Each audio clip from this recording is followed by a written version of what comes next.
द्वादश के सभी बच्चों का आज के इस वीडियो लेक्चर में हार्दिक स्वागत। आज हम पढ़ने वाले हैं कंपनी के अंतिम खाते।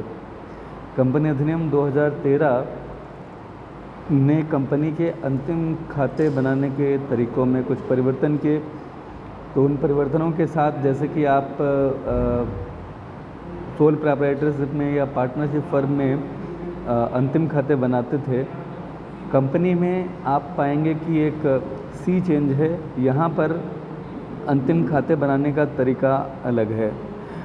हम जो भी अंतिम खाते बनाते हैं उन्हें फाइनली वित्तीय विवरण या फाइनेंशियल स्टेटमेंट कहा जाता है। पहले इन्हें फाइनल अकाउंट्स भी कहा जाता था, लेकिन अब ये फाइनल अकाउंट्स की जगह फाइनेंशियल स्टेटमेंट्स कहे जाते हैं।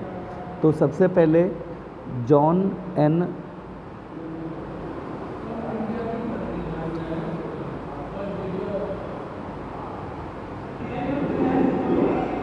मायर की ये डेफिनेशन, जॉन एन मायर की डेफिनेशन कि वित्तीय विवरण की अवधारणा का आशय दो विवरणों से है, जिसमें एक लेखापाल किसी व्यावसायिक उद्यम के लिए एक निश्चित अवधि के अंत में तैयार करता है। वे हैं आर्थिक चिट्ठा या वित्तीय स्थिति का विवरण तथा आय विवरण अथवा लाभ हानि खाता। यानी कि कुल मिलाकर के जॉन एन मायर ने ये कहा कि जो वित्तीय विवरण है उसमें लेखापाल द्वारा व्यावसायिक उद्यम के लिए एक निश्चित अवधि, जनरली वो फाइनेंशियल ईयर होता है जो कि 31 मार्च को समाप्त होता है। 31 मार्च को समाप्त होने वाले वर्ष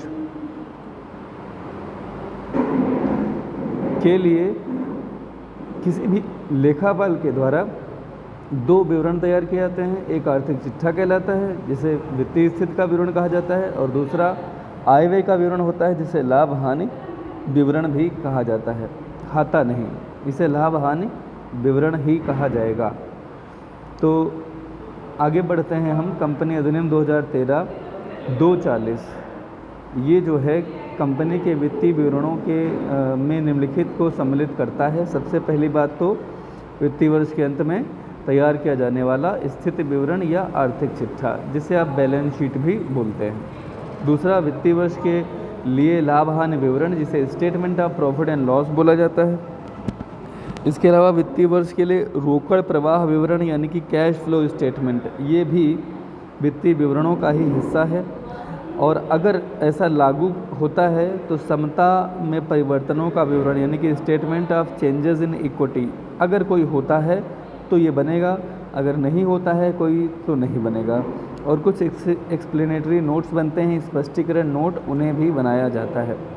विधान में कुछ छूट दी गई हैं। कंपनी अधिनियम में एक व्यक्ति की कंपनी, लघु कंपनी, निष्क्रिय कंपनी को अपनी वित्तीय विवरणों में रोकड़ प्रवाह विवरण वो बनाएं या ना बनाएं, उन्हें ऐसी छूट मिलती है। किस किस को? एक व्यक्ति वाली कंपनी को, लघु कंपनियों को, या जो निष्क्रिय कंपनियां हैं। यानी कि अगर आप समझें तो बैलेंस शीट और statement of profit and loss बनाना सबके लिए अनिवार्य है। एक्सप्लेनेटरी नोट्स भी हर कोई बनाता है। बाकी कैश फ्लो स्टेटमेंट्स और statement of changes in equity ये सारी कंपनियां नहीं बनाती। वित्तीय वर्ष क्या होता है? कंपनी अधिनियम 2013 की धारा 241 के अनुसार सभी कंपनियों के लिए एक समान वित्तीय वर्ष रखना अनिवार्य है। इसका आशय यह है कि 1 अप्रैल से 31 मार्च तक यही अवधि जो है वित्तीय वर्ष पे भारत में लागू होगी। वह कंपनियां केवल जो किसी विदेशी कंपनी की सूत्रधारी अथवा सहायक कंपनियां हैं, जिन्हें भारत में बाहर खातों के एकीकरण के लिए विभिन्न वित्तीय वर्ष रखना आवश्यक होता है, वह अन्य वित्तीय वर्ष जैसे कि 1 जनवरी से 31 दिसंबर के लिए ट्रिब्यूनल में आवेदन देंगे और वहाँ से मंजूरी मिलने के बाद वो ऐसा कर सकेंगे। इसके बाद में कंपनी अधिनियम की धारा 129(1) के अनुसार कंपनी के वित्तीय विवरणों को कंपनी की स्थिति का सच्चा और सही चित्र यानी कि ट्रू एंड फेयर व्यू प्रस्तुत करना चाहिए।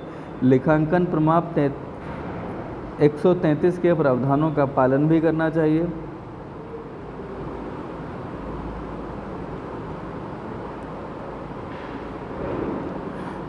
और अनुसूची 3 में दिए गए निर्धारित प्रारूप में ही होने चाहिए। ठीक है, ये कुछ बातें हैं। अब अनुसूची थर्ड क्या है? अनुसूची थर्ड का जो पहला भाग है उसने स्थिति विवरण का प्रारूप दिया हुआ है, और जो दूसरा भाग है उसमें लाभ हानि विवरण का प्रारूप दिया गया है। कल मैंने आपको अनुसूची थर्ड के स्थिति विवरण के प्रारूप को याद करने के लिए कहा था। मुझे उम्मीद है कि आप लोगों ने उसे याद किया होगा। संचालक मंडल द्वारा वित्तीय विवरणों का कंपनी की प्रत्येक वार्षिक साधारण सभा में अंशधारियों की स्वीकृति के लिए प्रस्तुत करना अनिवार्य होता है। कंपनी के वित्तीय विवरणों के साथ अंकेक्षकों की रिपोर्ट और संचालकों की रिपोर्ट भी लगी होनी चाहिए। यानी कि ये जो वित्तीय विवरण तैयार होते हैं, संचालक मंडल इन वित्तीय विवरणों को कंपनी की वार्षिक साधारण सभा में अंशधारियों की स्वीकृति के लिए प्रस्तुत करता है। इन वित्तीय विवरणों के साथ ऑडिटर्स की और डायरेक्टर्स की रिपोर्ट भी लगी हुई होनी चाहिए। तो ये तो रहा इसका कॉन्सेप्ट। अब हम जानेंगे कि हम इसे क्यों तैयार करते हैं वित्तीय विवरण को। तो एक तो हम सही लाभ हानि ज्ञात करना चाहते हैं, दूसरा हम सही वित्तीय स्थिति ज्ञात करना चाहते हैं। क्रमशः इसे statement of profit and loss और फाइनल अकाउंट यानी कि बैलेंस शीट बना करके हमें पता चलता है। वित्तीय विवरणों की क्या क्या विशेषताएं हैं, चलिए अब इस पर बात कर लेते हैं। इसकी पहली विशेषता है कि वित्तीय विवरण पिछली अवधि से संबंधित होते हैं, यानी कि ऐतिहासिक प्रपत्र होते हैं। आप जानते हैं कि जब आप इसे बना रहे होते हैं 31 मार्च को, तो 31 मार्च की भी आप शाम को बनाते हैं या रात को बनाते हैं, जब उस दिन के भी ट्रांजैक्शन जुड़ चुके होते हैं। यानी कि 1 अप्रैल और 31 मार्च का जो समय बीत चुका है, 1 अप्रैल से 31 मार्च के बीच का जो समय बीत चुका है उसके लिए आप बनाते हैं, तो ये पिछली अवधि से संबंध रखता है। इसमें केवल मौद्रिक स्वरूप ही लिया जाता है लेन देनों का। लाभप्रदता और वित्तीय स्थिति को प्रस्तुत करना, यह लाभदायकता को लाभ हानि विवरण के माध्यम से और वित्तीय स्थिति को स्थिति विवरण के माध्यम से प्रस्तुत करता है। तो ये आपने जान लिया, ये साधारण सी बातें थी। अब हमें ये जानना है कि बैलेंस शीट या statement of profit and loss इन्हें तैयार करने के लिए जो शेड्यूल थर्ड है अनुसूची 3, इसमें बैलेंस शीट का फॉर्मेट क्या है। ठीक है, तो अनुसूची थर्ड में कोई हॉरिजॉन्टल फॉर्म नहीं है, यहाँ नया फॉर्म है, नया प्रारूप है जो कि वर्टिकल फॉर्म में है। और इसमें सबसे पहले आप यहाँ पर हेडिंग डालते हैं जब आप बनाना शुरू करते हैं। अभी तो ये फॉर्म है, फॉर्मेट है आपके सामने, इसीलिए यहाँ फॉर्म शब्द लगा हुआ है और ये इस तरह से गलत नहीं है। लेकिन जब आप बनाना शुरू करेंगे तो ये 2 शब्द आप हटा देंगे, बचेगा केवल बैलेंस शीट। और उसके नीचे आप लिखेंगे नेम ऑफ द कंपनी और ये हेडिंग डालेंगे बैलेंस शीट एज एट 31 मार्च, और जो भी ईयर होगा, सपोज इट इज़ 2020 तो 2020 लिखा जाएगा। यहाँ कंपनी का नाम XYZ लिमिटेड लिखा जाएगा। ओके, फिर आपको 4 कॉलम यहाँ पे दिखाई दे रहे होंगे। पहला कॉलम पार्टिकुलर्स का है, दूसरा नोट नंबर का है, तीसरा figures as at the end of current reporting year, figures as at the end of previous reporting period. ठीक है, रिपोर्टिंग ईयर की जगह पीरियड ही लिखा जाए, ज़्यादा अच्छा होगा।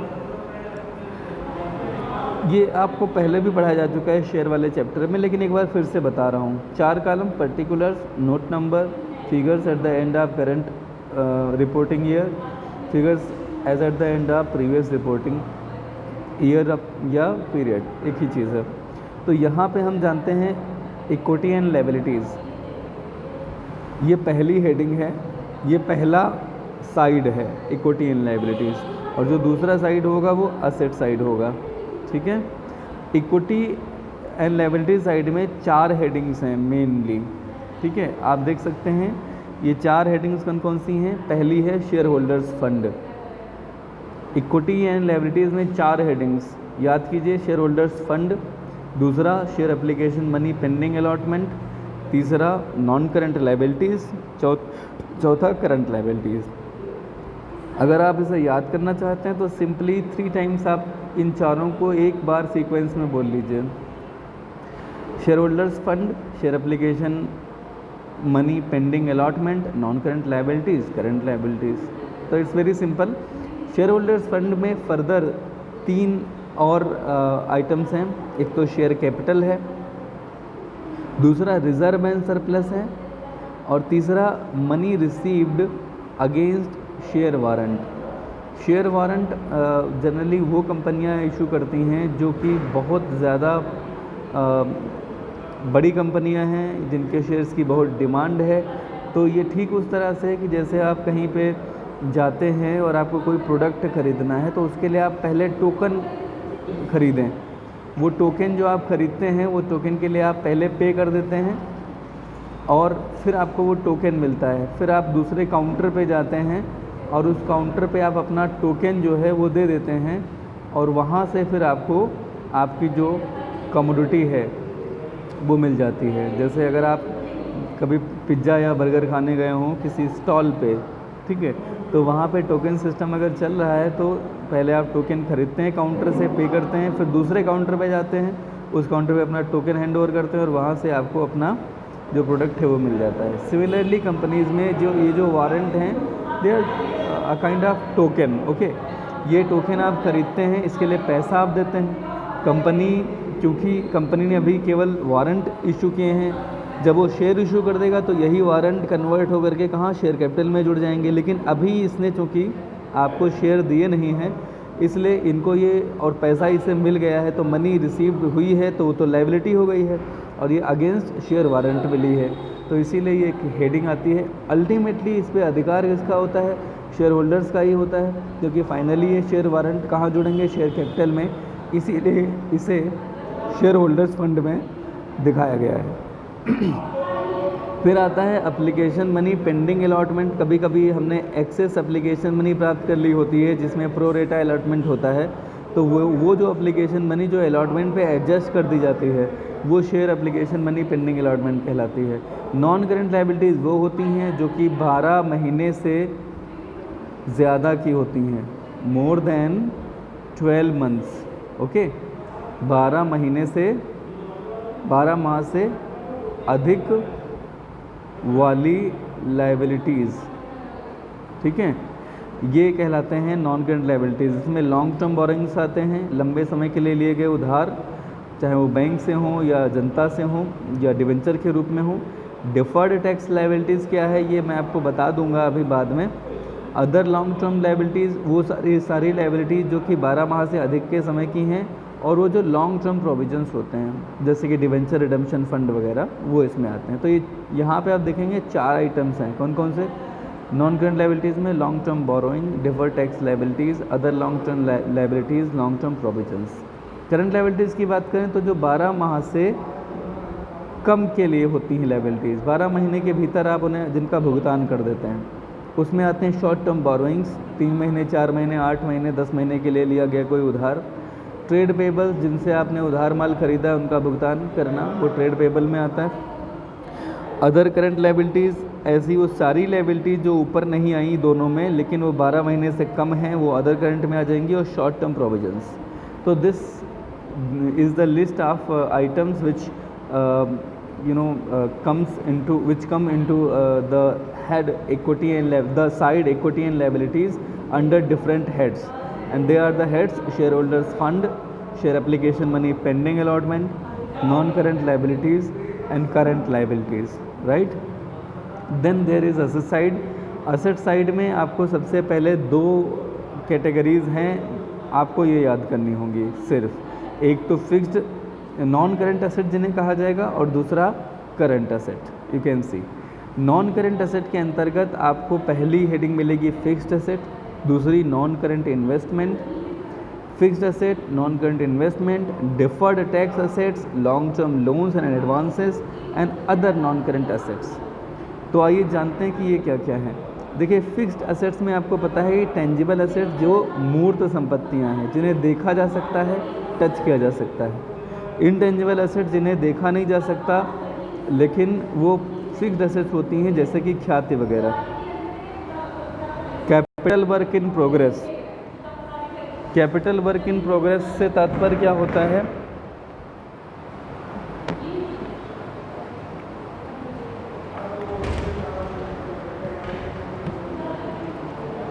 देखिए, कैपिटल वर्क इन प्रोग्रेस का मतलब होता है कि अगर आप कोई बिल्डिंग वगैरह बनवा रहे हैं और वो अगर अभी अंडर कंस्ट्रक्शन चल रही है तो उसे कैपिटल वर्क इन प्रोग्रेस कहा जाता है। ठीक है, कोई भी निर्माणाधीन संपत्ति कैपिटल वर्क इन प्रोग्रेस कहा जाता है। कभी कभी आप कोई पेटेंट वगैरह ले रहे होते हैं और उसके लिए आपने कानूनी प्रोसेस शुरू कर दी है, उसमें कुछ खर्चा कर चुके होते हैं, तमाम तरह के लीगल एक्सपेंसेस होते हैं, कानूनी वे होते हैं, तो वो आप कर चुके हैं, लेकिन अभी वो पेटेंट आपको मिला नहीं, अभी वो लाइसेंस आपको मिला नहीं, अभी वो ट्रेडमार्क आपको मिला नहीं है, तो उसे कहा जाएगा इंटेंजिबल एसेट अंडर डेवलपमेंट। आपको पता ही होगा कि जो पेटेंट वगैरह होते हैं ये सब क्या कहलाते हैं, ये सब बेसिकली आपके इंटेंजिबल एसेट्स कहलाते हैं। तो ये अगर अभी प्रोसेस में है तो इन्हें कहा जाएगा अंडर डेवलपमेंट। तो ये भी यहाँ दिखाए जाते हैं जितना खर्चा हम कर चुके होते हैं उसे। और नॉन करंट इन्वेस्टमेंट आपको पता ही होता है, 12 महीने से ज़्यादा समय के जो इन्वेस्टमेंट होते हैं, ठीक है ना, इन्वेस्टमेंट 12 महीने से ज़्यादा समय के लिए जो होते हैं उन्हें कहा जाता है नॉन करंट इन्वेस्टमेंट, ठीक है। फिर आता है डिफर्ड टैक्स असेट, इसे डिस्कस करेंगे, अभी एकदम से ऐसे नहीं समझ पाओगे। Long term loans and advances, आप जानते हैं कि जो आपने दूसरों को 12 महीने से अधिक की अवधि के लिए, ठीक है, पीरियड और कैन से टर्म जिनका मोर देन 12 मंथ है, वो ऐसे सारे लोन जो आपने किसी को दिए हैं वो सब long term loan and advances कहलाते हैं। और भी कोई ऐसी एसेट जो कि 12 महीने से ज़्यादा समय के लिए आपकी फर्म में आपकी कंपनी में रहनी है, वो सब अदर नॉन करंट एसेट कहलाते हैं। इसमें वो भी आइटम आते हैं, आपने देखा होगा कि जो 12 महीने के बाद राइट ऑफ करने के लिए डिस्काउंट होता है, वो भी इसमें आता था डिस्काउंट, ठीक है। या कोई भी लॉसेस ऐसी जो होती थी जो 12 महीने के बाद राइट ऑफ होनी होती थी, इसमें आती हैं। करंट एसेट की बात करें तो करंट इन्वेस्टमेंट जो 12 महीने के भीतर कैश में कन्वर्ट हो जाने हैं। स्टॉक इन्वेंट्रीज होता है, ट्रेड रिसीवेबल जिसमें कि डेटर्स और बिल्स रिसीवेबल आते हैं। कैश एंड कैश इक्विवेलेंट आपको पता ही है, cash in hand, cash at bank, cheques, draft वगैरह इसमें आ जाते हैं। Short term loans and advances 12 महीने से कम समय के लिए दिया गया लोन होता है। अदर करंट असेट्स वो सारी संपत्तियाँ जो कि 12 महीने से कम समय की होती हैं और ऊपर के 5 आइटम्स में अगर नहीं आती हैं तो इसमें शामिल हो जाती हैं। इसमें आपको याद होगा वो डिस्काउंट शामिल होती है जो 12 महीने के भीतर रिटर्न ऑफ करने वाली है, राइट ऑफ करने वाली है। तो इस तरह से आपने इसे पढ़ा, इसी को हिंदी में इन्होंने बताया हुआ है, आप इसे हिंदी में देख लेंगे। और इसमें कुछ महत्वपूर्ण बातें इन्होंने सबसे पहले एक्सप्लेन की हैं और फिर ये कहा है कि ये जो आइटम्स आए हैं ये क्या क्या हैं। जैसे शेयर होल्डर्स फंड में अंश पूंजी है तो वो कैसे क्या क्या होती है और कैसे दिखाई जाती है, संचय और आधिक्य वगैरह ये सब क्या और कैसे दिखाए जाते हैं। आप सभी से मैं एक बार रिक्वेस्ट करूंगा कि आज के दिन आप इसकी एक बार फिर से रीडिंग करें। मैंने जो आपको बताया है मैंने लगभग सारी चीज़ों को एक्सप्लेन कर दिया है शॉर्ट में। अब आप अगर फिर से इसे रीड करेंगे तो डेफिनेटली आपको ये सब थ्योरी समझ में आएगी। जो डिफर्ड टैक्स लायबिलिटीज़ होती हैं वो क्या होती हैं ये मैं आपको थोड़ा सा बता देता हूँ। स्थगित कर दायित्व तो उस समय उत्पन्न हो जाता है जब लेखांकन आय कर योग्य आय से अधिक हो जाए। मतलब क्या हो जाए, लेखांकन आय की गणना में विज्ञापन पर किए गए अत्यधिक व्यय के एक हिस्से को भी लाभ हानि विवरण में चार्ज कर दिया जाता है, जबकि कर योग्य आय में इनकम टैक्स डिपार्टमेंट विज्ञापन की पूर्ण जो राशि होती है उसको वो स्वीकृत करता है। ठीक है, यानी कि जब आप अपने यहाँ अकाउंटिंग करते हैं तो अकाउंटिंग करने के दौरान एज अ लेखापाल आपने अगर मान लिया एक साथ मान लेते हैं कि 50 लाख खर्च किए हैं विज्ञापन पे, तो आप पूरे 50 लाख नहीं दिखाते। आपको लगता है कि ये 5 साल तक लाभ देगा तो आप 10-10 लाख हर साल दिखाते हैं। लेकिन जो इनकम टैक्स एक्ट है उसके हिसाब से पूरे 50 लाख आपको दिखाने चाहिए। तो इसमें आपकी जो अकाउंटिंग इनकम है वो अल्टीमेटली, चूँकि आपने इसमें व्यय जो है पूरे 50 लाख ना दिखा करके 10 लाख दिखाए हैं, तो आपकी अकाउंटिंग इनकम जो होगी वो बेसिकली 40 लाख से ज़्यादा आएगी और जो आपकी टैक्सेबल इनकम है वो 40 लाख से कम होगी। ठीक है, तो इन्होंने कहा कि जब लेखांकन आय कर योग्य आय से अधिक हो जाए तो ये डिफर्ड टैक्स लायबिलिटीज़ आती हैं। और ये डिफर्ड टैक्स लायबिलिटीज़ इसलिए कि आप ज़्यादा टैक्स पे करते हो और अल्टीमेटली आप ज़्यादा टैक्स पे करते हैं और वहाँ पे टैक्स लायबिलिटीज़ ज़्यादा नहीं होती हैं। ठीक है ना, तो इसे डिफर्ड टैक्स लायबिलिटीज़ कहा जाता है। ओके, आपको ये बात शायद समझ में आ गई होगी। एक एग्जांपल से इन्होंने समझाया कि मान लिया अकाउंटिंग इनकम आपकी 20 लाख है और टैक्सेबल इनकम 15 लाख है, कि 5 लाख का जो है ना वो आपने एक्स्ट्रा अपनी अकाउंटिंग इनकम को माना हुआ है। और टैक्स रेट अगर यहाँ पे 40% हो तो ऐसी स्थिति में आप ये पाएंगे कि 5 लाख का 40% जो होगा वो कितना हो जाएगा, वो हो जाएगा 2 लाख। ये 2 लाख जो होगा वो डिफर्ड टैक्स लायबिलिटी हो जाएगा। ठीक है, अगर इसकी जर्नल एंट्री करनी हो तो statement of profit and loss debit किया जाएगा 8 लाख से, करंट टैक्स में 6 लाख आएगा और बाकी 2 लाख जो होगा वो डिफर्ड टैक्स लायबिलिटी में चला जाएगा। ठीक है, इसी तरह से जब हम बात करेंगे डिफर्ड टैक्स असेट्स की, ठीक है, तो डिफर्ड टैक्स असेट्स में भी आप पाएंगे कि यही बात है। उसमें क्या होगा, उसमें जो आपकी लेखांकन आय होगी वो कर योग्य आय से कम होगी, बस अंतर केवल इतना है। उसमें आप अपनी लेखांकन आय को कम करके दिखाते हैं और कर योग्य आय को आप ज़्यादा मानते हैं। तो यही उदाहरण जो आपने पीछे पढ़ा था यहाँ फिर से इन्होंने बताया हुआ है। अगर आप इसे समझेंगे पढ़ेंगे तो आपको बिल्कुल समझ में आ जाएगा। यहाँ आपकी जो अकाउंटिंग इनकम है वो 15 लाख मानी गई थी, टैक्सेबल इनकम 20 लाख मानी गई थी। 40% के हिसाब से आपका 6 लाख अकाउंटिंग इनकम पे टैक्स हो रहा है और टैक्सेबल इनकम पर 8 लाख हो रहा है। तो 2 लाख जो आपका है ये डिफर्ड टैक्स असेट है। और इसके लिए जो एंट्री होती है statement of profit and loss 6 lakh, profit and loss पे जो बाहर जाएगा वो केवल 6 लाख का जाएगा। डिफर्ड टैक्स असेट डेबिट हो जाएंगी 2 लाख से और टैक्स के लिए प्रोविज़न तो आपको पूरा 8 लाख का आपने बना ही लिया हुआ है। ठीक है, तो ये कुल मिलाकर के आपके कॉन्सेप्ट हैं। इसके अलावा सारी थ्योरी मैंने लगभग आपको संक्षेप में बताई है। आज आपका काम इसे पढ़ना है और प्लीज़ आपसे रिक्वेस्ट है कि आप इसमें जहाँ तक ये अभी मैं आपके समक्ष ला रहा हूँ ये कंटिजेंट लायबिलिटीज़, कमिटमेंट वगैरह, यहाँ तक की एक रीडिंग करिए। ये कंटिजेंट लायबिलिटीज़ क्या होती हैं ये भी बता देता हूँ। कुछ ऐसे आइटम्स होते हैं जो वर्तमान में तो दायित्व नहीं है लेकिन भविष्य में किसी घटना के घटित होने या ना होने पर इनका दायित्व होना ना होना निर्भर करता है। फॉर एग्ज़ाम्पल जैसे कंपनी के विरुद्ध किसी ने कोई दावा यानी कि कोई केस कर रखा है, मुकदमा कर रखा है और कंपनी ने अभी इस लायबिलिटीज़ को स्वीकार नहीं किया है, तो मान लेते हैं कि अगर आप हार गए तो आपको ये लायबिलिटी एग्जैक्टली हो जाएगी और आपको देना पड़ेगा, तो ये लायबिलिटी के तौर पर रिकग्नाइज़ हो जाएगी। अगर आप जीत जाते हैं तो लायबिलिटी नहीं होगी।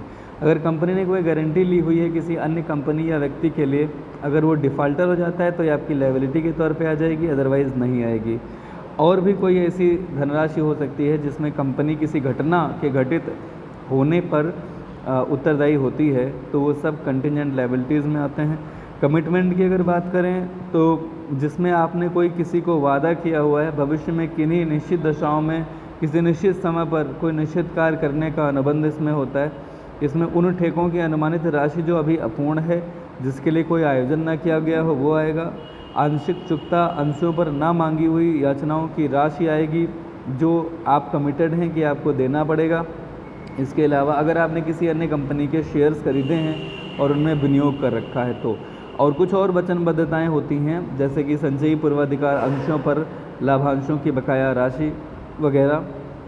ठीक है, तो ये सब वचनबद्धताएँ आती हैं, इन्हें भी आप नोट्स के तौर पे नीचे दिखाते हैं। ठीक है, इन्हें बैलेंस शीट में ऊपर इक्विटी एंड लायबिलिटीज़ या असेट्स में शामिल नहीं किया जाता है। ठीक है, तो फ़िलहाल आप सभी से मेरा निवेदन कि आप इसे पढ़ लें एक बार, क्योंकि मैं आपके लिए पढ़ सकता हूँ लेकिन मैं आपके लिए याद नहीं कर सकता हूँ। अगर आप स्वयं इन्हें समझ के याद करेंगे तो डेफिनेटली आपको ये ज़्यादा लंबे समय तक आपके दिमाग में रहेगा, आपको याद रहेगा। So thank you so much for watching the video till and. Hope आप इसे पढ़ेंगे अच्छे से और जो नहीं समझ में आएगा उसे टिक मार करके रखेंगे, अपनी नोट बुक पे लिखेंगे कि ये हमें सर से पूछना है। कल जो मैंने आज पढ़ाया है इसका लाइव क्लास होगा, लाइव क्लास में सारे बच्चे जुड़ेंगे, ऐसी आशा करते हैं। आप सभी को ढेर सारी शुभकामनाएं। घर पे रहें, सुरक्षित रहें और सरकार की जो गाइडलाइंस हैं उनका अनुपालन करते रहें। मास्क ज़रूर लगाएं, सैनिटाइज़र का इस्तेमाल करें। Thank you so much.